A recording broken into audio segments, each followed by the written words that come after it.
ভাইয়ের কপালে দিলাম ফোঁটা, জমির দুয়ারে পড়লো কাঁটা। যমুনা দেয় জমকে ফোঁটা, আমি দিই আমার ভাইকে ফোঁটা। পৃথিবীর সকল দাদা ভাইরা যেন ভালো থাকে, সুস্থ থাকে, এই কামনা করি। দিনটা ছিল হচ্ছে ভাইফোঁটার দিন। তো দেখো রেডি হয়ে নিয়েছি সকাল সকাল। এটাকে সকালবেলা চলে না, তখন প্রায় 12টার মতো বেজে গেছিলো। তো ভাইফোঁটা দিয়ে তখন আমার মোটামুটি কমপ্লিট হয়ে গেছিলো। তারপরে আর কোনো ভিডিও করতে পারিনি।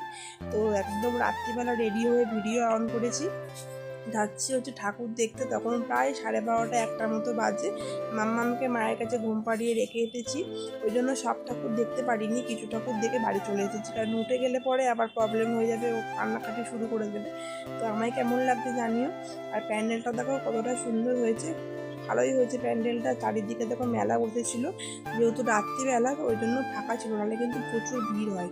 আর এই প্যান্ডেলটাও কিন্তু খুব সুন্দর হয়েছিল। কত ঠাকুর দেখবে, প্রচুর ঠাকুর হয় নৈহাটিতে, তুমি দেখে শেষ করতে পারবে না।